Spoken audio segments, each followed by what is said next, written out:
What's up, guys? It's Missy. I'm back with another SimCity Build-A video. Today we're going to be talking about the rules of rotation for high-level players and low-level players. So what you guys need to do is open up the Contest to Mayors 2022 document. You guys absolutely should have this on hand if you plan to play CoM competitively each week. And if you want to win each week and you're having difficulty, I do offer an $8 a month Patreon for you guys who want CoM training only. I have a $23 a month Patreon, and that's for pretty much everything possible. Okay, so anything that you could ever want help with, I'll make you a pro. You will not suck at the game no more. All right, now hit that like and subscribe button. That way you're notified every time I put up a video. You can join us on Facebook and our Discord. Links are down below.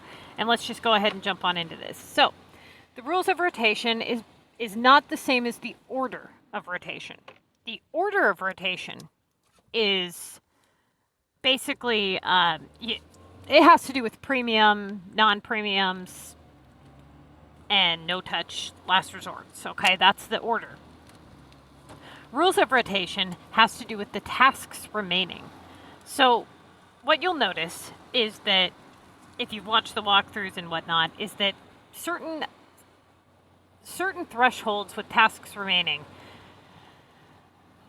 are either off limits or it changes the way that you rotate your assignments based on risk.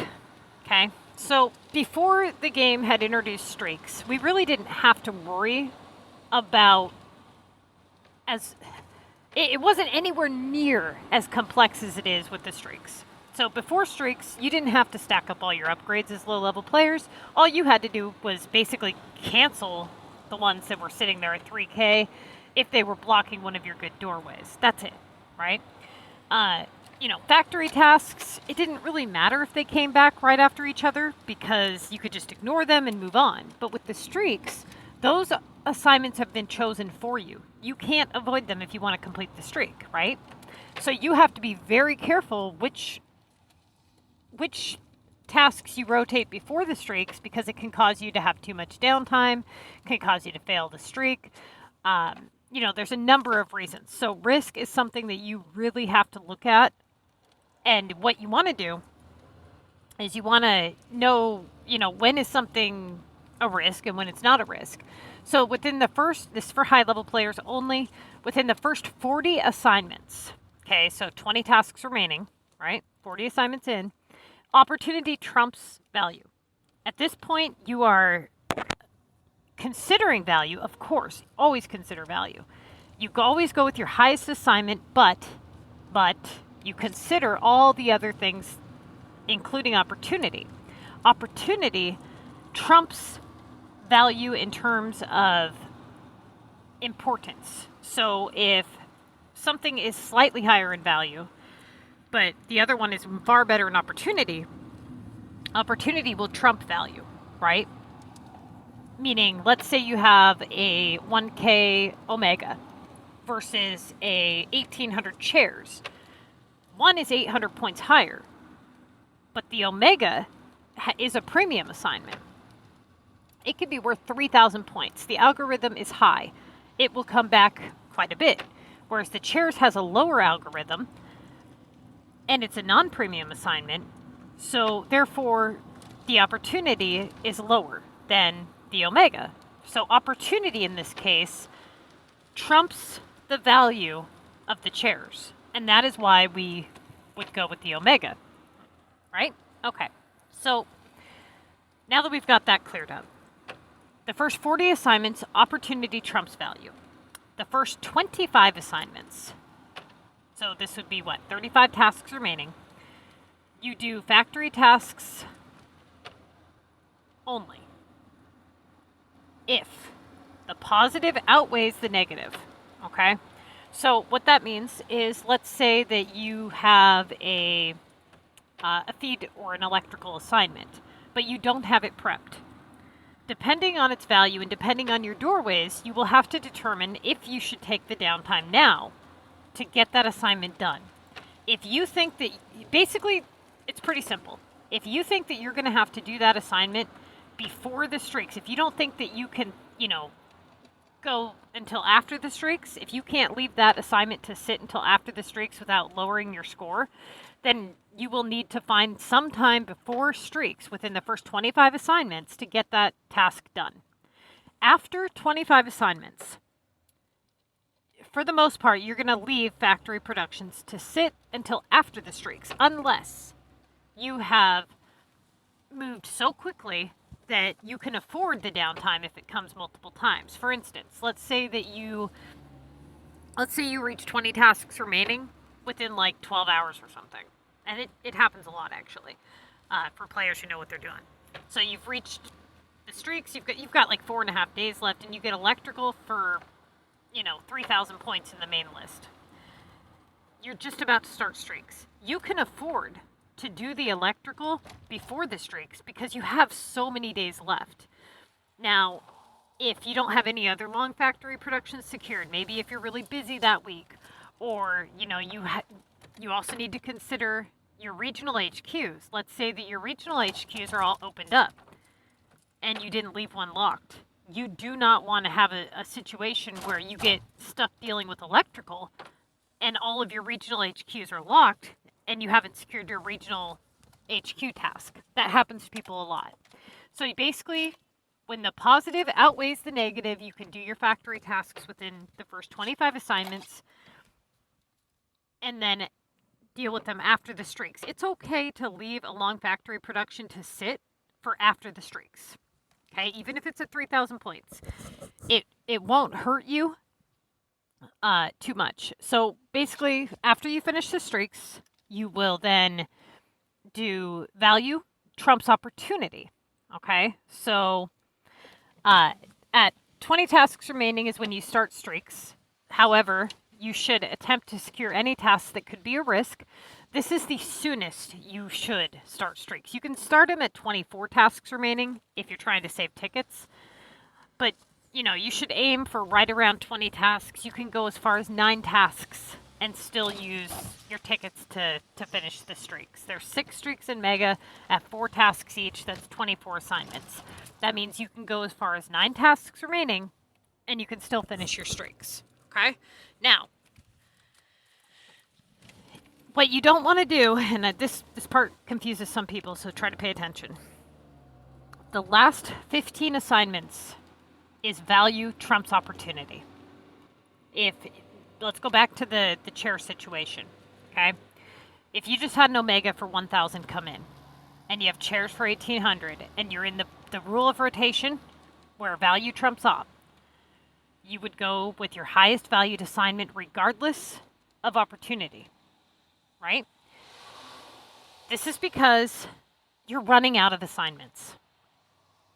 Opportunity does not matter. For instance, I had a guy that was learning my technique last week. LiveFast, I believe is his name on Discord. And he did really, really well for his first week learning my technique. One thing that he screwed up on, though, was at the end of his week when he was doing his tickets. He had 2 assignments come in. They were premiums, and they were for 1,000 points. They were upgrades. Now, he did those for 1,000 points over doing something for a decent value.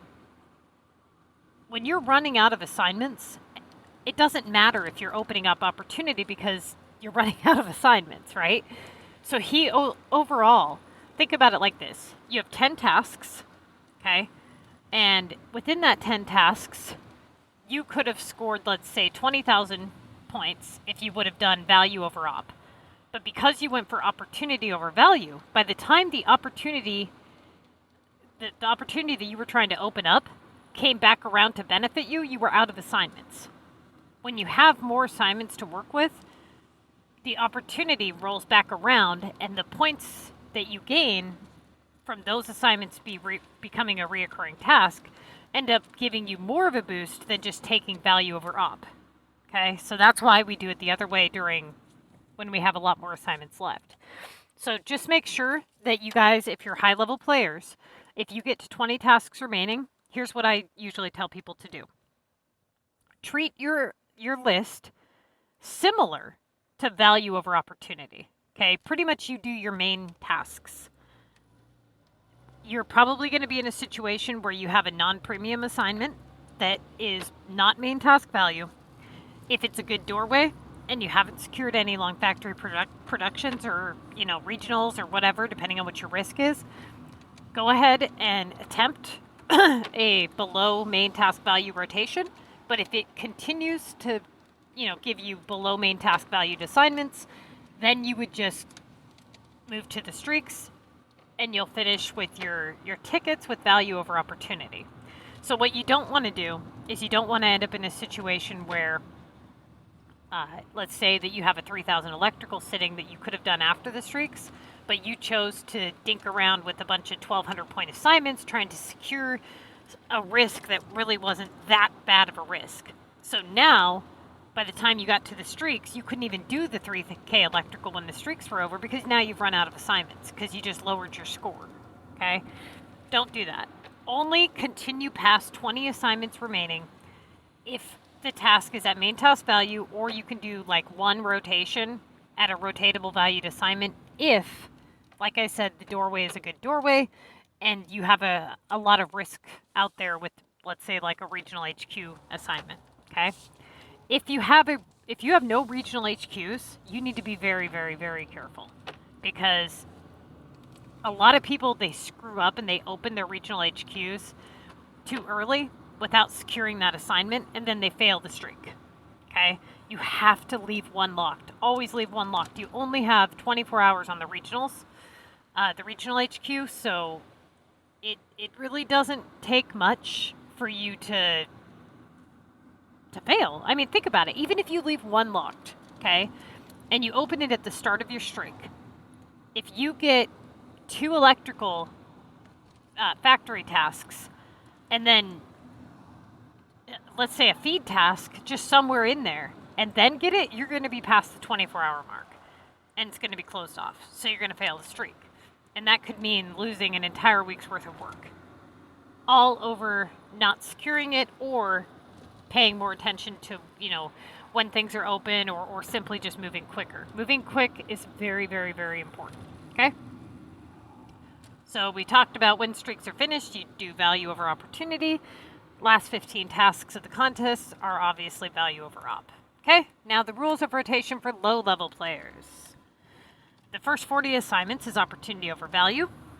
We talked about this in the high-level portion. The first 25 assignments is your safe zone to complete long factory tasks. So basically, if you know that you're going to have, here's what a lot of people screw up on. My low-level players prep feed. Okay, they'll get, let's say, feed in their list for 1,200.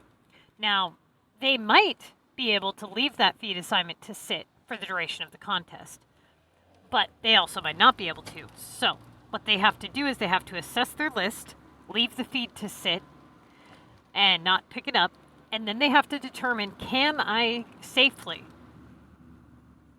go the entire duration of the contest? Do I have enough doorways to do this? Now, with players who have Dozer still to unlock and storage to unlock, they have 2 more assignments in the list that are pretty much almost always there. So they have 2 less doorways. If you've started your week off and you're looking at it and you've got your upgrades and you're saying, okay, I've got to have 4 more upgrades or 3 or whatever, and you don't have enough room in your list to bring those in, you got to make room for them. Now, what that means is you may have to do those feed assignments or long factory productions. That being said, you want to do them within the first 25 assignments. Okay? That gives you enough time to bring it back before the streaks.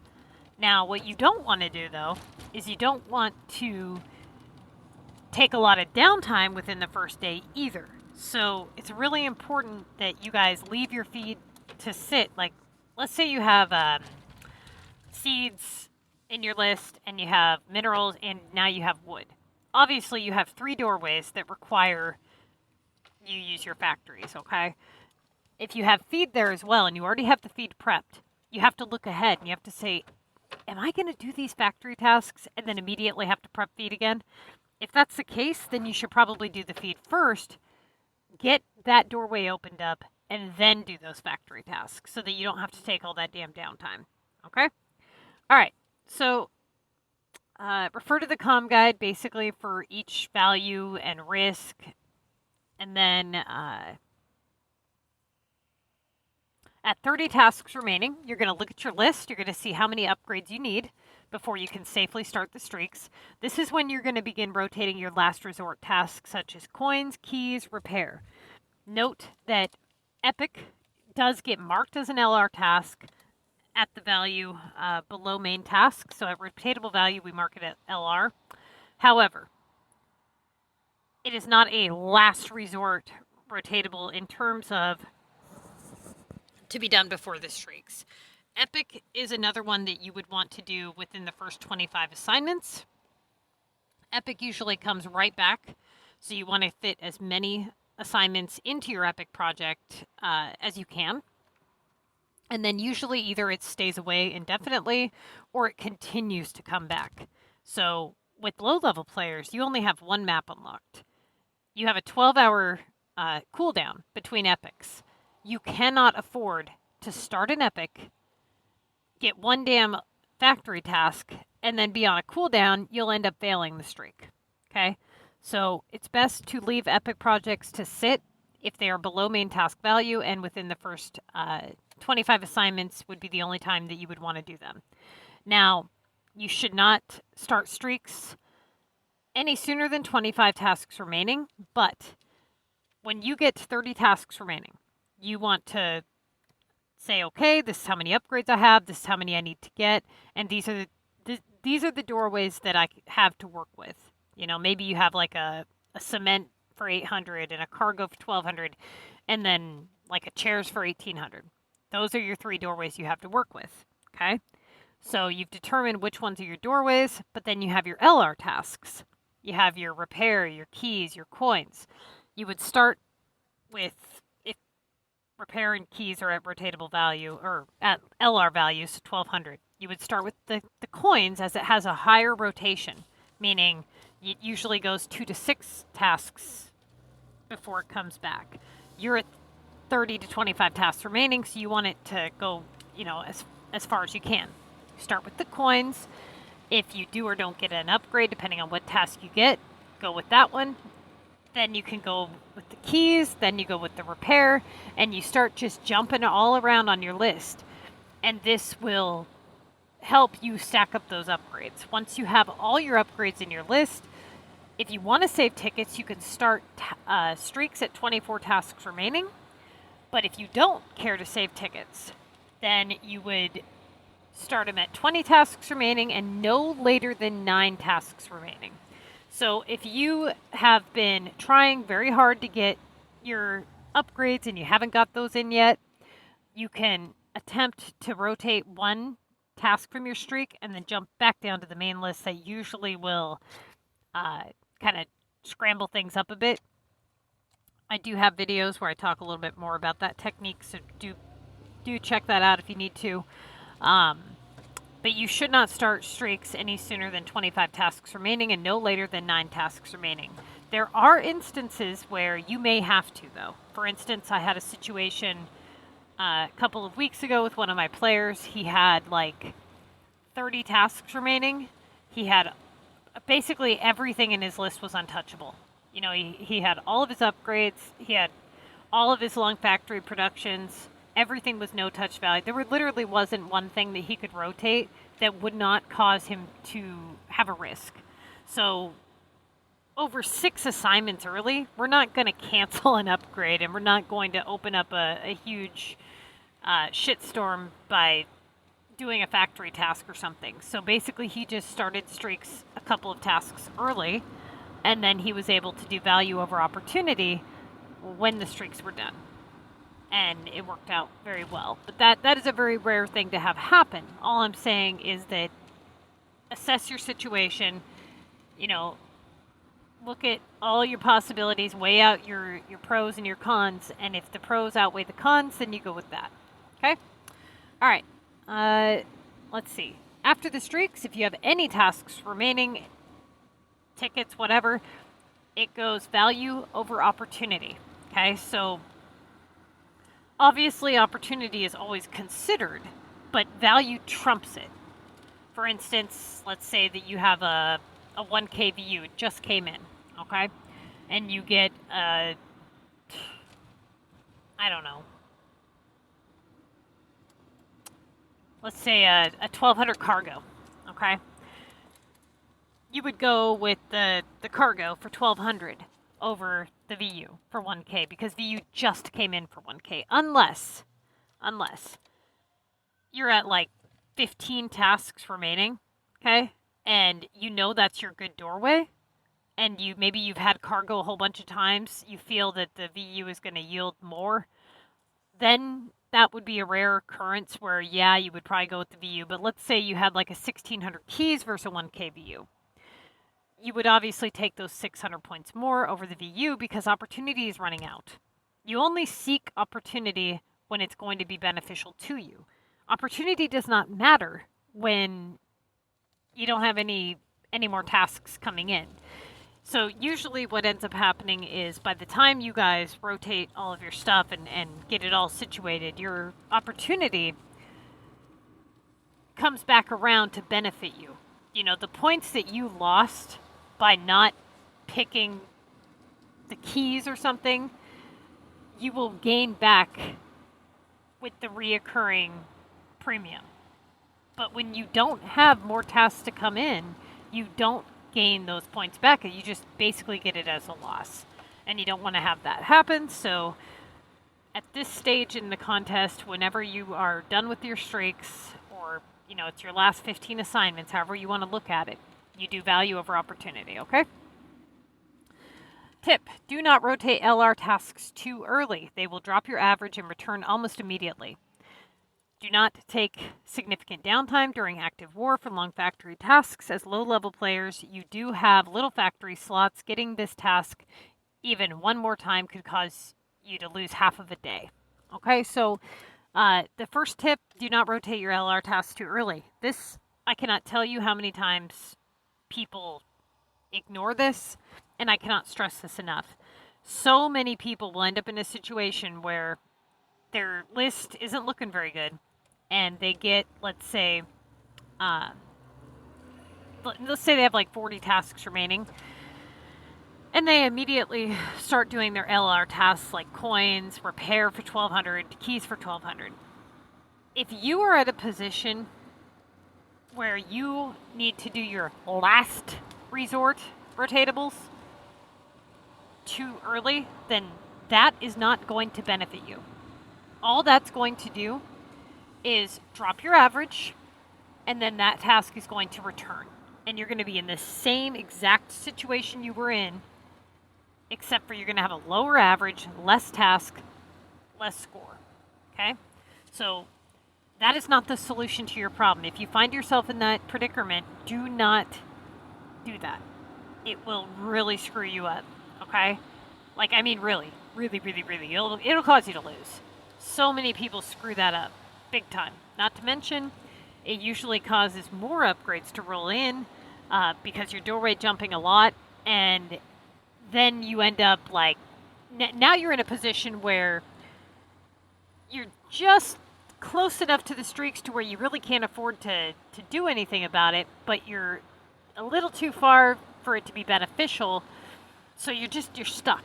And now you're in a really bad situation, so do not rotate your last resort rotatables too early. I can't tell you how many people send me screenshots and they're at like 40-something tasks remaining and they did coins or something. And I'm like, what are you doing? Now, I do want to make this very clear that keys and repair only gets marked at last resort rotatable value at the value of 1200 or below.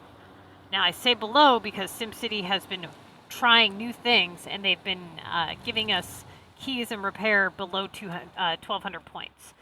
If you do happen to get the keys or the repair for below 1200, leave them to sit, okay? You don't want to deal with those. I mean, leave them to sit until you absolutely have to do them, okay? So hopefully this will make some sense of everything for you guys. Basically, you're going to take this knowledge and you're going to apply it to all the other knowledge that you have about the contest. All right? So good luck to you guys. Like I said, I do have a Patreon for $8 a month for people who are interested in the CoM training course. I also offer CoM testing. So if you want to know where you're at, with the contest, like how well your knowledge is, I will do like a one-on-one test with you. And that one I believe is in the $23 tier. I'll have to check. I'm pretty sure that's part of the $23 tier package because it's a lot. It's a lot of work on my part. For $8 a month, you guys are getting a lot of my time. A lot of it. Okay, like I'm doing your reviews, your walkthroughs, I'm doing one-on-one training with you guys, and you're gonna win every damn week. As long as you follow my advice 100%, you will win every week. And just think, that's like 5 or 6 months of mega winnings before November. You're gonna bank in on that sale.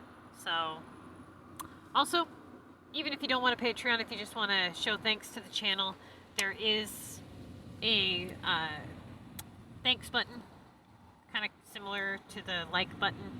There's also a little subscribe button y'all can click.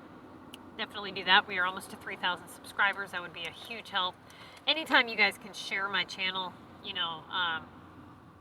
copy the video link and put it in a comment section, or just get my name out there, share it with group members. It would really, really help me out. And good luck to you guys.